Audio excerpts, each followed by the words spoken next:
তাআলা তাকে দিনের পথে কোরআনের ময়দানে আল্লাহ তাআলা পরিপূর্ণভাবে কবুল করুন, বলেন আমিন। বিশেষ করে আমিনুর রাশিদিনের সুযোগ্য পিতা আমার বাম পাশে বসে আছেন, আবার ডান পাশে বসে আছেন তার চাচা বড় আব্বা। আমি শুনেছি আমিনুর রাশিদিনের দাদা, তার হাতে প্রতিষ্ঠানটা গড়ে উঠেছে। আমরা দোয়া করি আল্লাহ তাআলা রাশিদিনের দাদার কবরকে জান্নাতের টুকরো বানিয়ে দিন, বলেন আমিন। মঞ্চ উপস্থিত বিভিন্ন শ্রদ্ধাভাজন ব্যক্তিবর্গ, আমার সামনে উপস্থিত দিনদার ফরেজগার ইমানদার মুত্তাকি ভাইরা, পর্দার অন্তরালে আমার মা বোনেরা আছে না নাই? অনেক দূর থেকে মাইকে তারা আলোচনা শুনতেছেন, আল্লাহ তাআলা তাদেরকেও কবুল করুন, বলেন আমিন। সকলের প্রতি শ্রেণী মোতাবেক শুভেচ্ছা জ্ঞাপন করে এই মুহূর্তে জানতে চাচ্ছি আপনারা সকলে কেমন আছেন? আরো জোরে বলেন আলহামদুলিল্লাহি রাব্বিল আলামিন।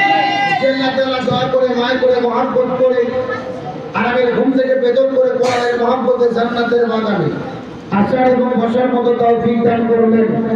সে আল্লাহর প্রতি আপনারা খুশি না বেজার? খুশি। কম না বেশি? বেশি। যদি হয়ে থাকেন খুশি, মুখে নিয়ে হাসি উঁচু করে আল্লাহ সকল একসঙ্গে করছে আলহামদুলিল্লাহ। আর জোরে বলি আলহামদুলিল্লাহ।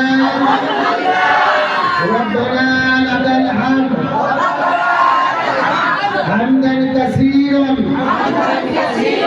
তাইয়িবান মুবারাকান ফীহি।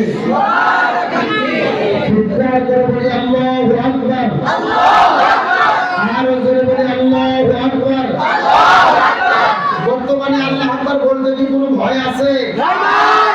বাংলাদেশে আল্লাহ আকবার বলতেও ভয় ছিল হাসিনা পালিয়ে যাওয়ার আগ পর্যন্ত।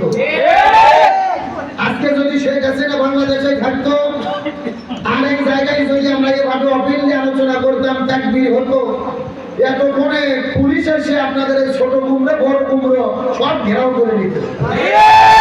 কথা বলেন না কেন? আর কোরআনের মাহফিল করতে গেলে লাগতো অনুমতি। একটা মাহফিলের অনুমতি নিতে গেলে 6 জোড়া জুতোর স্যান্ডেল ক্ষয় হতো। কথা বলেন ঠিক কিনা? ওই সমস্ত জালেমেরা বিদায় হয়ে আপনারা খুশি না বেজার? আরো ধরে বলেন খুশি না বেজার? আসলে স্বৈরাচার হাসিনা এই বাংলাদেশে এসেছিল ভারতের এজেন্ট হয়ে, এই বাংলাদেশ থেকে ইসলামকে নির্মূল করে দেওয়ার জন্য। আপনারা লক্ষ্য করে দেখেন এই 16 বছরে তিনি যা যা করেছে প্রত্যেকটা কাজ হলো ইসলামের বিরুদ্ধে, প্রত্যেকটা কাজ হলো আলেমদের বিরুদ্ধে। তিনি এজেন্ডা বাস্তবায়ন করেছে। এই বাংলাদেশে ইসলামের কথা কারা বলে, হকের কথা কারা বলে, বাংলাদেশে দ্বীন ইসলাম কারা প্রতিষ্ঠা করতে চায়, পরিকল্পিতভাবে তাদের বিরোধিতা করে বাংলাদেশ থেকে ইসলামকে নিশ্চিহ্ন করতে চেয়েছে। কিন্তু আমি আপনাদের জিজ্ঞেস করতে চাই, স্বৈরাচার হাসিনাকে ইসলামকে নির্মূল করতে পেরেছে? বরং ইসলামকে নির্মূল করতে গিয়ে তিনি বাংলাদেশ থেকে পালাতে বাধ্য হয়েছে। এগুলো কার ফয়সালা? আল্লাহ। আল্লাহ তাআলা বলেন আমি আল্লাহ ধরি না, কিন্তু একবার ধরলে আমি আল্লাহ তাআলা কিছু সময়ের জন্য ছাড় দেই, কিন্তু একেবারে ছেড়ে দেই না। ইসলামকে বাংলাদেশ থেকে নিশ্চিহ্ন করার জন্য প্রখ্যাত মুফাসসিরে কোরআন আল্লামা দেওয়ার হোসেন সাঈদী সহ অসংখ্য আলেমদেরকে জেলের মধ্যে বন্দী করেছে। আল্লামা মামুনুল হক, মুফতি আমির হামজা সহ হক্কানি আলেমদেরকে বছরের পর বছর জেলে বন্দী রেখেছে। এই বাংলার জমিন থেকে ইসলামকে নিশ্চিহ্ন করে দেওয়ার জন্য শিক্ষা ব্যবস্থার মধ্য থেকে কোরআন হাদিসের শিক্ষাগুলোকে বাদ দিয়ে নাস্তিকবাদের শিক্ষা ঢুকিয়ে দিয়ে বাংলাদেশের ছাত্র সমাজকে নাস্তিক বানানোর চেষ্টা করেছে। অর্থনৈতিকভাবে বাংলাদেশের কোটি কোটি টাকা চুরি করে বিদেশে পাচার করে বাংলাদেশের মেরুদণ্ডকে ধ্বংস করে দিয়েছে। এই বাংলার জমিন ইসলামকে নিশ্চিহ্ন করে দেওয়ার জন্য তারা লক্ষ্য করে দেখেছে বাংলাদেশের সবচাইতে শক্তিশালী ইসলামী দল কোনটা, ভারত করে দিয়েছে। বাংলাদেশ থেকে যদি ইসলামকে নিশ্চিহ্ন করতে হয়, পরিকল্পিতভাবে জামাত ইসলামকে নিষিদ্ধ করে দিতে হবে। তারই ধারাবাহিকতায় আপনারা দেখেছেন এই বাংলাদেশে গত 16 বছরে সবচাইতে বেশি অত্যাচার নির্যাতন করা হয়েছে সেই দলের উপরে, সেই দলের নাম হলো বাংলাদেশ জামাত ইসলামী। এমনকি আপনারা দেখেছেন জামাত ইসলামের লক্ষ লক্ষ নেতা কর্মীদেরকে শত শত মামলা দিয়ে জেলে বন্দী করে রেখেছে। এমন নেতা কর্মী সমর্থক 16 বছরে বাড়িতে ঘুমাইতে পারে নাই। সর্বশেষ হাসিনা যখন দেখেছে আর দেশের পরিস্থিতি ভালো নয়, জামাত ইসলামকে নিষিদ্ধ করেছে। 1 তারিখে জামাত ইসলামকে নিষিদ্ধ করেছে, আর 5 তারিখে সিরিয়া জুতো সিরিয়া শাড়ি পরে পালাতে বাধ্য হয়েছে। আল্লাহর কোরআন বলেছেন ইউরিদুনা লিইউতফিউ নূরাল্লাহ বিআফওয়াহিহিম ওয়াল্লাহু মুতিম্মু নূরিহি ওয়ালাউ কারিহাল কাফিরুন ওয়ালাউ কারিহাল মুশরিকুন। কাফির আর মুশরিকেরা বুকের ফুৎকার দিয়ে এই জমিন থেকে দিনের আলোকে নিভিয়ে দিতে চায়, কিন্তু তারা যতই ষড়যন্ত্র করুক না কেন এই জমিনের ভেতরে ইসলামের পতাকাকে উত্তীর্ণ করে রাখবে কে? আল্লাহ।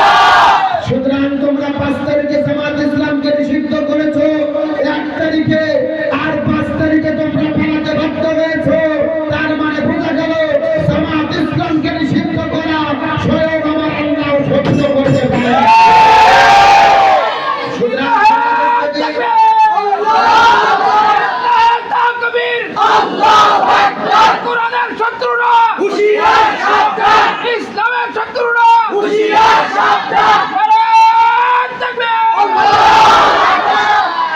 আমরা বলতে চাই স্বৈরাচার হাসিনা ইসলামকে নিশ্চিহ্ন করার জন্য বাংলাদেশে এসেছিল, কিন্তু তিনি ইসলামকে নিশ্চিহ্ন করতে পারেনি, আর ভারতের এজেন্ডাও বাংলার জমিনে বাস্তবায়ন করতে পারে না। ওই ডাইনি শেখ হাসিনা পালিয়ে গেছে, ষড়যন্ত্র কিন্তু এখন পর্যন্ত বন্ধ হয় নাই। মাঝে মাঝে চুটকে নেতা ফুটকে নেতাকে ফোন দিয়ে বলতেছে আমি বাংলাদেশের সীমানার আশেপাশে আছি, যে কোনো সময় আমি কিন্তু চট করে ঢুকে পড়তে পারি। শুনছেন কি শোনেন নাই? আমরাও বলতে চাই ম্যাডাম আপনি চট করে ঢুকে পড়েন, আপনাকে পাওয়ার জন্যই বাংলাদেশের মানুষেরা বসে আছে, তার কারণ আপনার বউ হিসাব এখন পর্যন্ত বাকি আছে। বাংলাদেশের 18 কোটি মানুষ ঝাঁটা এবং জুতো নিয়ে বসে আছে আপনাকে হাদিয়া প্রদান করার জন্য। আজকে শেখ হাসিনা পালিয়েছে, পাগল হয়ে গেছে, কখন কি বলতেছে তার ঠিক নাই। ও হলো আরেক পাগল, তার চাইতে বড় পাগল হলো তার বেটা সজীবদের জয়। ও তার কখন কি বলতেছে তার কোনো ঠিক নাই, ও তো মাতাল। আর চেহারাটা দেখতেও তো ফিরাউনের মতো। কথা কন না, আপনারা ফিরাউনের ছবি পিরামিডের মধ্যে আছে, যারা এই ছবি দেখেছেন ভালো করে লক্ষ্য করে দেখছেন, ফিরাউনের চেহারার সাথে হাসিনের বেটার চেহারা 100% মিলে যায়। একেবারে চেহারা ডাবা চল ডাবা। ও আমার ওখান থেকে ব্রিফিং দিচ্ছে যে আমার মা ওকে বাংলাদেশ থেকে কুকুরের মতো তাড়িয়ে দেওয়া হয়েছে। আমি জয়কে বলতে চাই তোমার মাকে কুকুরের মতো তাড়িয়ে দেওয়া হয়েছে, তোমার মায়ের কপাল ভালো। কারণ হলো তোমার মায়ের তো প্রাপ্য ছিল শকুন আর বাঘের মতো পিটাইয়া তাড়িয়ে যাওয়া। তার কারণ তোমার বাবা বাংলাদেশের মানুষদেরকে যে অত্যাচার নির্যাতন করেছে এর প্রাপ্য বাবা বউ বাকি আছে। আজকে সজীবদের জয় ওখান থেকে বিভিন্ন দিয়ে বলতেছে নেতা কর্মীদেরকে সক্রিয় থাকো। একদিনের ঘোষণা শুনে গোপালগঞ্জের কিছু কর্মীরা লাফে উঠেছিল, কিন্তু সেনাবাহিনীর ভাইয়েরা যাইয়া পাশার ভেতরে এমন হাতিয়া দিছে বাপদাদা 14 গোষ্ঠীতে ভুলে গেছে। সুতরাং আমরা বলতে চাই ভুলে যেও না, সাবধান হও, এই বাংলার জমিনে স্বৈর শাসকদের জায়গা হতে পারে না। আর জয়কে বলবো যদি তোমার সাহস থাকে বাপের বেটা হও, এক বাবার জন্ম হও, বৈধ সন্তান হও, বাংলাদেশে এসে কথা বলো। ওই দূর থেকে ব্রিফিং দিয়ে কোনো লাভ হবে তাহলে চিৎকার করে বলেন স্বৈরাচার হাসিনা পালিয়ে যাওয়াতে আমরা খুশি না বেজার? খুশি। বলেন খুশি না বেজার? যদি খুশি হয়ে যদি আরেকবার বলি আলহামদুলিল্লাহ। আর বলে বলেন আলহামদুলিল্লাহ। আল্লাহ তোমার দরবারেতে হাজার শুকরিয়া, আল্লাহ তোমার দরবারেতে হাজার শুকরিয়া, হাসিনা পালাইছে দেশটা ছাড়িয়া। হাসিনা পালাইছে দেশটা ছাড়িয়া, সকলের মুখে হাসি আসলো ফিরিয়া। আল্লাহ তোমার দরবারেতে হাজার শুকরিয়া, আল্লাহ তোমার দরবারেতে হাজার শুকরিয়া, হাসিনা পালাইছে দেশটা ছাড়িয়া, সকলের মুখে হাসি আসলো ফিরিয়া। স্বৈরাচার পালাইছে দেশটা ছাড়িয়া, সকলের মুখে হাসি আসলো ফিরিয়া। কোথায় আওয়ামী লীগ, কোথায় কাদের টাকা, কোথায় গেল ওই জালেমের গরম গরম কথা? কোথায় আওয়ামী লীগ, কোথায় কাদের টাকা, কোথায় গেল ওই জালেমের গরম গরম কথা? খেলা হবে, খেলা হবে, খেলা হবে বলে কাকা গেল পালাইয়া। আরো জোরে বলতে হবে। কাদের বলেছিল খেলা হবে, কিন্তু আসল খেলা যখন বাংলাদেশে শুরু হলো আর কাদেরকে খুঁজে পাওয়া গেল না। এর কথা বল না কা? এই 16 বছর ধরে মানুষের জীবনকে অতিষ্ঠ করে তুলেছিল এই কাদের।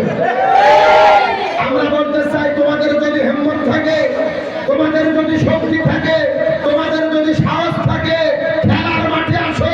বাংলাদেশের মানুষেরা এখন খেলতে প্রস্তুত হয়ে গেছে, কিন্তু আমার ভাইরা ওরা তো আসল খেলতে রাজি না। ওদের খেলার ইচ্ছা হলো ফাঁকা মাঠে গোল। কি মাঠে গোল? এই যে 5 বছর আগে যখন নির্বাচন হলো ভাবছেন, এরকম একটা বৃদ্ধ চাচা আমাদের এলাকাতে গেছে ভোট দিতে। সকাল 8টার দিকে মনে মনে চিন্তা করছে, আমি যেহেতু ফজরের নামাজ পড়ছি, এই ওজু আমি নষ্ট করবো না, ফজরের ওজু দিয়ে 8টার দিকে যে ভোট দেব। চাচা ওজু 8টা রেখে 8টার দিকে ভোট দিতে গেছে। 8টার দিকে যাওয়ার পরে চাচা লক্ষ্য করে দেখে, চাচা যাওয়ার আগে আর এক আল্লাহর ওলি এসে তাহাজ্জুদের নামাজ পড়ে দিয়ে গেছে। কথা কি বোঝা যায়? চাচা গেছে ফজরের ওজুতে ভোট দিতে, আর ওরা ভোট দিচ্ছে তাহাজ্জুদের ওজু দিয়ে। এর কথা কি বোঝা যায়? চাচা মন খারাপ করে চলে যাচ্ছে।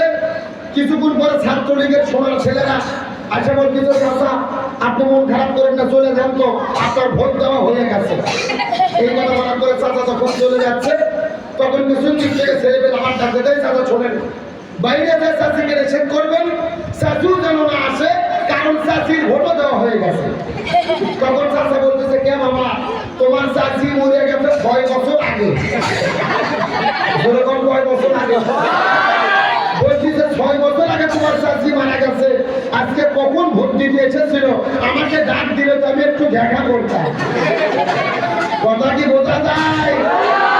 এই যে দিনের কাম রাতে করছে, ফাঁকা মাঠে গোল দিচ্ছে, ফাঁকা মাঠে খেলার খেলোয়াড় হলো আওয়ামী লীগের সিটের বাটপার স্বৈরাচাররা। এরা শক্তিশালী খেলোয়াড়দের সঙ্গে খেলতে প্রস্তুত হয়, কিন্তু আসল খেলোয়াড়কে আল্লাহ, আর জালেমদেরকে ছুটে ছুটে বিদায় করে যায় কে? আল্লাহ।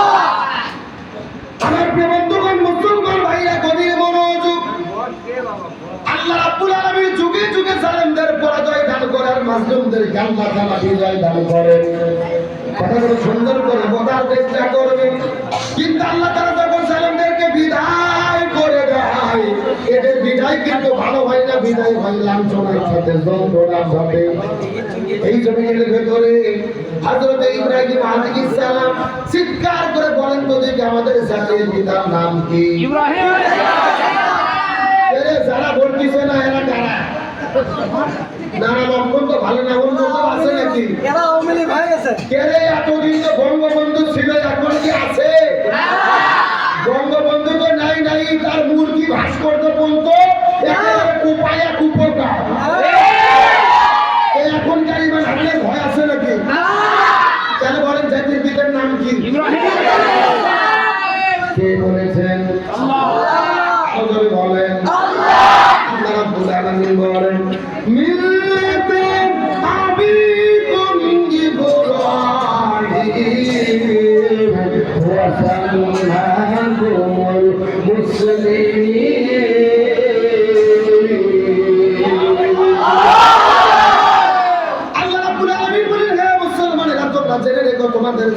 পিতার নাম হলো ইব্রাহিম আলাইহিস সালাম, আর আমি তার মাধ্যমে তোমাদের নাম রেখেছি মুসলমান। হযরত ইব্রাহিম আলাইহিস সালাম যখন দ্বীনের দাওয়াত দিতে গেল, নমরুদের কাছে দ্বীনের দাওয়াত দেওয়ার পরে নমরুদ তো দ্বীনের দাওয়াতটা গ্রহণ করলো না, ইব্রাহিম নবীকে মারার জন্য হামলা করলো। এমনকি ইব্রাহিম নবীকে আগুনের মধ্যে ফেলে দেওয়া হলো, অগ্নিকুণ্ডের ভেতরে। এক নয়, দুই নয়, 40 দিন পর্যন্ত ইব্রাহিম আলাইহিস সালাম অগ্নিকুণ্ডের মধ্যে ছিল। একটু চিৎকার করে বলেন তো দেখি কতদিন? 40 দিন। আরো জোরে। আমি আপনাদেরকে জিজ্ঞাসা করি, বলেন তো দেখি, ইব্রাহিম নবীকে যে 40 দিন আগুনের মধ্যে ফেলে রাখা হলো, ইব্রাহিম নবী কি চোর ছিল? না। ডাকাত ছিল? না। নারী ধর্ষণ করেছিল? না। ইব্রাহিম নবীকে কেন আগুনের মধ্যে ফেলে দেওয়া হলো? কালেমার দাওয়াত দেওয়ার জন্য, হক কথা বলার কারণে, এই জমিনের মধ্যে দিন প্রতিষ্ঠার কথা বলার কারণে। এখান থেকে বোঝা গেল এই বগুড়া কুমিল্লার মুসলমান ইব্রাহিম নবী দিনের দাওয়াত দেওয়ার কারণে যদি আগুনের মধ্যে পড়ে, এখান থেকে বোঝা গেল আমরাও যদি দিনের কথা বলে, ইসলামের কথা বলি, এই জমিনের মধ্যে দিন কায়েমের কথা বলি, ইব্রাহিম নবীর মতো আমাদেরকে আগুনে ঝাঁপ দেওয়া লাগতে পারে। এই বাংলার জমিন আমরা লক্ষ্য করে দেখেছি, হযরত ইব্রাহিম আলাইহিস সালামের উত্তরসূরিরা এই বাংলার জমিন থেকে স্বৈরাচার হাসিনাকে তাড়িয়ে দেওয়ার জন্য কত ছাত্র ভাইরা যে বন্ধু, ওই রংপুরের ভেতরে আমাদের প্রিয় ভাই শহীদ আবু সাঈদ আন্দোলন করতে যাওয়ার পরে যখন রাজপথে নামিয়ে পড়লো, ওই পুলিশের কাছে যাওয়ার পরে যখন তারা বুকটা বাঁধাইয়া দিল, আবু সাঈদ মনে মনে চিন্তা করেছিল যে এই দেশটা বাংলাদেশের মুক্তিযুদ্ধের মাধ্যমে আমার বাপদাদা ঐতিহাসিক মানুষেরা স্বাধীন করে দিয়েছে। এই স্বাধীন দেশের ভেতরে সত্যের কথা বলার কারণে কি গুলি করতে পারবে নাকি? এই মনের মধ্যে চিন্তা নিয়ে বুকটা যখন পুলিশের কাছে বাঁধাইয়া দিল, পুলিশ যখন বুক বরাবর গুলি করলো, আবু সাঈদ প্রথমে গুলি করার পরে বিশ্বাস করতে পারে নাই, বুকের মধ্যে গুলি করেছে তারপরেও তিনি বিশ্বাস করতে পারে নাই। মাটির মধ্যে পড়ে যাওয়ার পরে আবার সেখান থেকে তিনি উত্তোলিত হয়েছে। মনের মধ্যে সাহস নেওয়ার পরে আবার তিনি সামনের দিকে এগিয়ে গেছে, আবার গুলির কাছে বুক দাঁড়িয়ে দিল, আবার বারবার তার বুকের মধ্যে গুলি মারা হলো। এক নয়, দুই নয়, 4টে গুলি তার বুকের মধ্যে করা হয়েছে। সাহাবীদের ইতিহাস আমরা পড়েছি, আগুনের মধ্যে ফেলে দিয়েছে, অস্ত্রের কাছে বুক ফাটিয়ে দিয়েছে। বগুড়ার মুসলমান আমাদের আবু সাঈদ ভাইয়ের ভেতরে, আমাদের মুগ্ধ ভাইয়ের ভেতরে আমরা নবী রাসূল সাহাবীদের মতো ঈমানের জজ্বা দেখতে পেরেছি। আমার ছাত্র ভাইরা যখন অস্ত্রের কাছে বুক ফাটিয়ে দিয়েছি, এদের তো মনে হয়েছে কোনো ভয় নাই, কোনো টেনশন নাই, হকের পক্ষের প্রতীকদেরকে সাহায্য করবে কে? আল্লাহ। আরো জোরে বলেন আল্লাহ। আপনারা কোরআন বলেন, ওয়ালা তাগিনু ওয়ালা তাহজানু ওয়া আনতুমুল লাউলা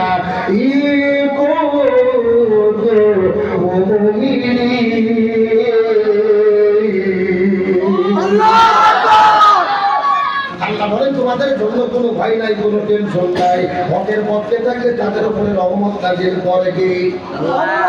আল্লাহ তাআলা কোরআনুল কারীমের অন্য জায়গার মধ্যে বলেছেন, ইন্নাল্লাযীনা ক্বালু রাব্বুনাল্লাহু সুম্মা ইসতাকাম, আল্লাহর প্রতি ঈমান আনার পরে যারা অবিচল থাকে তানাজ্জালু আলাইহিমুল মালায়েকা, আল্লাহ তাদেরকে ফেরেশতা নাযিল করে তাদেরকে সাহায্য করে। এই আয়াতটা পড়ার পরে বাংলাদেশের সঙ্গে মিলানোর চেষ্টা করেছে। এই বগুড়া কুমিল্লার মুসলমান হাসিনাকে পালানোর আগে পার পূর্বে 1 মাস ধরে বাংলার জমিনে যে আন্দোলন হয়েছে, আল্লাহ তাআলা তৌফিক দিয়েছিল, আমি কয়েকদিন আন্দোলনের মধ্যে শরীক হয়েছি। শরীক হওয়ার পরে যে দৃশ্যটা আমি লক্ষ্য করে দেখেছি, এই বগুড়া সাতমাথার ভেতরে আন্দোলন করার জন্য যারা গেছেন, আগের বিশেষ করে 1 সপ্তাহ ধরে লক্ষ্য করে দেখা যায় হাজার হাজার ছাত্র আন্দোলন করার জন্য রাজপথের মধ্যে নেমেছে। সকালবেলা চলে গেছে, সারাদিন রাত ধরে আন্দোলন করার জন্য রাস্তা রাজপথে যাবে, কারো খাওয়ার মতো কোনো টেনশন নাই। কোথায় থেকে যেন পানির বোতল চলে আসে, কোথায় থেকে কলা আসে, কোথায় থেকে রুটি আসে, আপনি পরিকল্পনা করেও বুঝতে পারবেন না। আল্লাহ তাআলা বর্ণনা করে বলে, হকের পক্ষে যারা থাকে, সত্যের পক্ষে যারা থাকে, আমি আল্লাহ তাদেরকে সাহায্য পাঠাই। আমার মনে বলে এই বাংলাদেশে হাসিনার বিরুদ্ধে যে আন্দোলন হয়েছিল, ওই আন্দোলনের বিরুদ্ধে যে ভাইরা রাজপথে নেমেছিল, সরাসরি আমার আল্লাহ তাআলা সাহায্য করেছে। এই সাহায্য তারা দেখতে পেরেছে যারা সরাসরি রাজপথে নেমেছে। কথা বলেন না কেন? যারা রাজপথে নেমেছে তারাই সাহায্য দেখেছে। চতুর্দিক থেকে মানুষেরা পঙ্গপালের মতো, খাবারের অভাব নেই। টিয়ার গ্যাস নিক্ষেপ করার পরে আপনার চোখের ভেতরে পেপসুডের লাগাবেন অভাব নেই। কোথায় থেকে আসতেছে, কেমনে আসতেছে, কেউ চিন্তা করতে পারে না। আল্লাহ তাআলা বদরের প্রান্তরে ফেরেশতা নাযিল করেছে। আর এবারে হাসিনা বিরোধী আন্দোলনে আল্লাহ তাআলা মানুষদেরকে পাঠায়, ছাত্রদেরকে সাহায্য করে। এই মান আপনার থাকতে হবে, ইমানের বাইরে গেলে চলবে না। আমরা যতই লাফালাফি করি, যতই চেষ্টা করি, আমরা বর্তমানে হাসিনা চলে গেছে, আল্লাহ আমাদের যতটুকু ভালো পরিবেশ দিয়েছে, ছাত্র হলো ওসিলা, মূলত সাহায্য হলো আমার আল্লাহ। আমার বন্ধুগণ, মুসলমান ভাইরা, গভীর মনোযোগ। আমি আপনাদেরকে সে কথা বোঝানোর চেষ্টা করতেছিলাম, আল্লাহ যদি জালেমদেরকে ধ্বংস করে দেয়, ইব্রাহিম নবীকে আগুনের মধ্যে ফেলে দেওয়া হলো, মনে আছে না নাই? মনে আছে। আলোচনাটা কথাগুলো সুন্দর করে বোঝার চেষ্টা করবেন। আল্লাহ তাআলা নমরুদের উপর আযাব এবং গজব নাযিল করার জন্য একটা এই জমিনের মধ্যে জন্তু প্রেরণ করলো। ইব্রাহিম নবী ডাকতে বলেন, আল্লাহ জালেমদেরকে ধ্বংস করে দেন। আল্লাহ বলে, কি দিয়ে ধ্বংস করব? ইব্রাহিম বলে, আল্লাহ তার যা ইচ্ছে তাই করেন। আল্লাহ বলে, ইব্রাহিম রে, এই জামানার সবচাইতে বড় জালেম হলো নমরুদ। ওই নমরুদকে আমি মারবো, শক্তিশালী কোনো অস্ত্র দিয়ে মারবো না, শক্তিশালী কোনো জন্তু দিয়ে মারবো না, আমি আল্লাহ নমরুদকে মারবো মশা দিয়ে। সুবহানাল্লাহ, সুবহানাল্লাহ। তাই আল্লাহ বলতেছে, যেমন যেন মশা আলী আংরা, মশা আলী আংরা। জোরে কোন কি? কেন? ভালো মশাই তো আমাদের কাছে চান্স পায় না। প্রতিদিন ছাত্র, মাদ্রাসার ছাত্র প্রতিদিন অন্তত কোরআন পড়তে পড়তে 1-150 মশা মারে।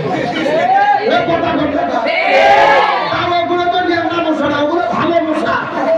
আর আল্লাহ বলতেছে, ভালো দেব না, ন্যাংরা ন্যাংরা ন্যাংরা মশা নমরুদের নাকের মধ্যে তো ঢুকে মগজের ভেতরে যাইয়া কেমন করে কান্নাও শুরু করছে।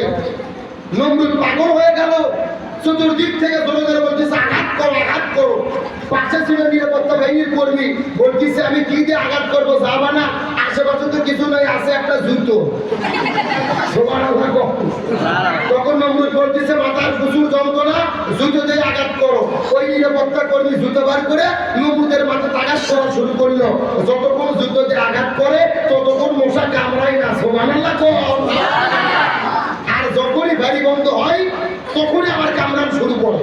তখন নমরুদ চিন্তা করলো, আমি তো সহ্য করতে পারবো না।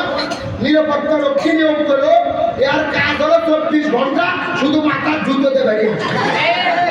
ও হাতের জুতো নিয়ে বেড়াতে বেড়াতে একদিন পার হয়ে গেছে, 24 ঘন্টা ছুটি নাই। সেই লোকটা জুতোতে মাথা বেরিয়েছে। ওই লোকের বউ আসার পরে বলতেছে, কে স্বামী, কি চাকরি নিয়ে তোমার দিনেও ডিউটি, রাতেও ডিউটি, তোমার কি ছুটি নাই? এই কথা বলার পরে নিরাপত্তা বাহিনী নমরুদকে বলতেছে, যাবা না, দয়া করে ছুটি দেন, বউ এসেছে, স্ত্রী এসেছে, সন্তান এসেছে। নমরুদ বলতেছে, ছুটি মানে বেতনটা ছিল ডবল করে দিলাম, বাইরে বেতন কি করে দিলাম? বেতন ডবল হয়ে গেল, মার শুরু হয়ে গেল। শুধু হাসলে হবে না, বাংলাদেশের সাথে মিল করা লাগবে। প্রথম যখন হাসিনা জোর করে ভোট চুরি করে ক্ষমতা গেল, পুলিশ দ্বিতীয়বার কিন্তু কথা শুনতে চায়নি। তখন হাসিনা পুলিশকে বলল, বেতনটা ছিল ডবল করে দিলাম, তোমরা ভোট চুরি করো। কথা কর না, নমরুদের ওয়াজ খালি শুনলে হবে না, বাংলাদেশের নমরুদের সাথে ওয়াজ মিল করা লাগবে। তারা ওখানে নমরুদ বেতন বাড়াচ্ছে, বাংলাদেশের নমরুদ হাসিনাও বেতন। কিছুক্ষণ পরে নিরাপত্তা বাহিনীরা আবার মারা শুরু করলো জুতো। মারতে মারতে 3 দিন পার হয়ে গেছে। নিরাপত্তা রক্ষী বাহিনীর মা এসেছে, বাবা এসেছে, এসে বলছে, বাবা কিসের চাকরি নিলে? দিনেও ডিউটি, রাতেও ডিউটি, এক সপ্তাহ পার হয়ে গেল, তোমাদের কি ছুটি নাই? নিরাপত্তা বাহিনীর লোকজন আবার বলতেছে, যাবা না নমরুদ, রাজা মশাই দয়া করে ছুটি দেন। নমরুদ বলতেছে, ছুটি মানে বেতনটা ছিল 4 ডবল করে দিলাম। কয় ডবল? মানে বেতন শুধু পর্যায়ক্রমে বাড়তিছে, আর বাংলাদেশে পুলিশদের বেতনও কথা কয় না। 16 বছর ধরে কি হয়েছে? বাড়ছে। এখন সর্বশেষ মাথার জুতোতে পিটাইতে পিটাইতে নিরাপত্তা বাহিনীর লোকজন চিন্তা করতেছে, আচ্ছা এত টাকা দিয়ে কি করবো? বউ ছোট চলে গেল, বাবা মা চলে গেল, এত টাকা বসাতে হবে কি? আমার বউ ছোট বাপ ভাই যদি না থাকে, টাকার দরকার কি? এই চিন্তা করতে করতে আল্লাহদের মাথা বিগড়ে দিয়েছে। পাশে ছিল বিশাল বড় একটা লাঠি, ওই লাঠিকে নমরুদের মাথার ভেতরে একেবারে বিসমিল্লাহ বলে এমন একটা ভেড়ে গেছে, মাথা ফাটে 2 ছাও। নেকড়া বসে ভরে বলতেছে, কোন সালামা, তোরাও বাঁচলি আমরাও বাঁচলি। কথা কর না কে? এখন বাংলাদেশের দিকে তাকান। হাসিনা পুলিশের বেতন বাড়াইছে, র্যাবের বেতন বাড়াইছে, সেনাবাহিনীর বেতন বাড়াইছে, কিন্তু বেতন খাইতে খাইতে যখন প্রশাসনের উপরে আন্দোলনের যখন চাপ প্রয়োগ হয়েছে, ঢিল মারা শুরু করেছে, সেনাবাহিনীর উপরে জাতিসংঘ থেকে চাপ এসেছে, সেনাবাহিনীর প্রধান বলতেছে, মাননীয় প্রধানমন্ত্রী ম্যাডাম, আপনি যদি বাঁচতে চান 45 মিনিটের ভেতরে বাংলাদেশ ছাড়েন। কথা কর না কে? হাসিনা বলেছিল 2 মিনিটের বক্তব্য রেকর্ড করব, সেনাবাহিনীর প্রধান বলতেছে তাও সুযোগ দেওয়া হবে না, আপনি গণভবন ছাড়েন, না আপনার জীবন যাওয়ার সম্ভাবনা আছে। এখান থেকে পালিয়ে গেল। যেই পুলিশের বেতন বাড়াইছে, যেই সেনাবাহিনীর নিজের লোক নিয়োগ দিছে, টাকা পয়সার বেতন বাড়াইছে, ওই সেনাবাহিনীর হুমকি খাইয়া বাংলাদেশের নমরুদ হাসিনা পালাতে বাধ্য হয়েছে।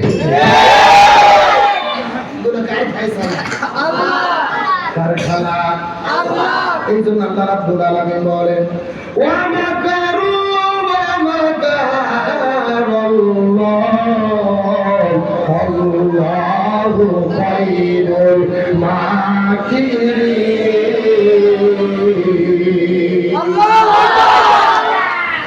নবরুদ পৃথিবী থেকে বিদায় নেওয়ার আগে যেমন কল্পনা করেনি নেকড়া মশার কামড় খেয়ে জমিন থেকে বিদায় নেওয়া লাগবে। ফিরআউন বিদায় নেওয়ার আগে যেমন চিন্তা করে নেই লোহিত সাগরের পরে পানিতে চুবে খেয়ে বিদায় নেওয়া লাগবে। আর আবু জেহেল যেমন চিন্তা করেনি মাছ এবং মাছ ছোট ছোট বাচ্চাদের আঘাত খেয়ে এই জমিন থেকে বিদায় নিতে হবে। আর বাংলাদেশের স্বৈরাচার হাসিনাও যেমন চিন্তা করেনি ছাত্রদের আন্দোলনে ক্ষমতার চেয়ার ছাড়তে হবে। কথা কর না কেন? হাসিনা মনে মনে ভেবেছিল সেনাবাহিনীদেরকে পিলখানায় বেঁধে শেষ করে দিয়েছি, হেফাজত ইসলামকে শাপলা চত্বরে সাফ করে দিয়েছি, জামাত বিএনপি নেতাদেরকে ফাঁসির দড়িতে ঝুলাইছি, ছাত্রদের দিয়ে আর কি হবে? এই জন্যই তো তিনি বলেছিল যা খুশি সেই রকম বক্তব্য। কিন্তু আল্লাহ তাআলা বলতেছে না, এ হাসিনা ছাত্র হলো ওসিলা আর খেলা হলো আমি আল্লাহ। আমাদের বলেন কথা ঠিক কিনা? আল্লাহ তাআলার ফয়সালা, আল্লাহ তাআলার হিসাব।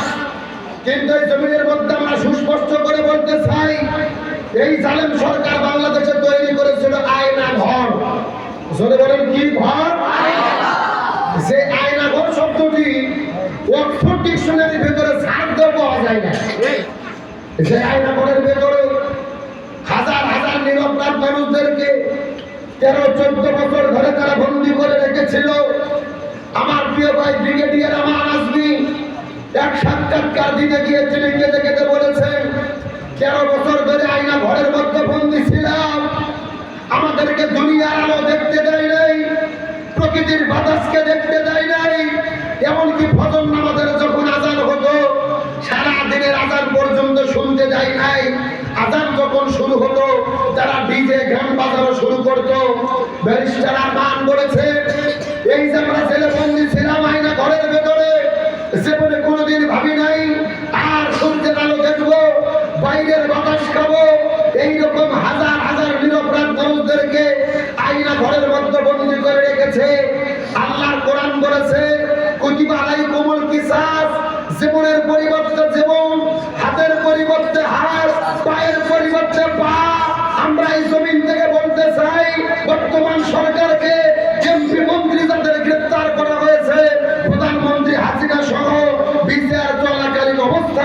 এদেরকেও আয়না ঘরের মধ্যে বন্দী করে রাখতে হবে। তার কারণ এটা হলো এই আয়াতের ব্যাখ্যা। কুতিবা আলাইকুমুল কিসাস, হাতের পরিবর্তে হাত, জীবনের পরিবর্তে জীবন। তার মানে বোঝা যাচ্ছে আয়না ঘরের পরিবর্তে যারা আয়না ঘর তৈরি করেছে এদেরকে যদি আয়না ঘরে বন্দী করে রাখা হয় তাহলে তখন তারা বুঝতে পারবে যে আয়না ঘরের খেলা কাকে বলে। আপনার ঢাকা শহরের আশুলিয়ার মধ্যে দেখেছেন আমাদের শত শত নিরপরাধ ছাত্র ছাত্রী ভাইদেরকে গুলি করে হত্যা করে পুলিশের ঘাড়ের মধ্যে উঠাইয়া শেষ পর্যন্ত তারা আগুন দিয়ে পুড়িয়ে ছাই করে দিয়েছে শুধু ক্ষমতার চেয়ার টিকানোর জন্য। এত কাজ যারা করতে পারে ওই স্বৈরাচার হাসিনা ভারতে পালিয়ে গেছে স্বামীর দেশে। আমরা বর্তমান সরকারকে বলবো, ভারতের কাছে বলেন বাংলাদেশের সঙ্গে যদি সম্পর্ক রাখতে হয় ওই খুনি হাসিনাকে এই বাংলার জমি আমাদেরকে ফেরত দিতে হবে। তার কারণ খুনি হাসিনা এ হলো গণহত্যার মহানায়িকা। এই গণহত্যার বিচার আমরা দেখতে চাই কি চাই না? এই বাংলাদেশে থেকে যে জামাত ইসলাম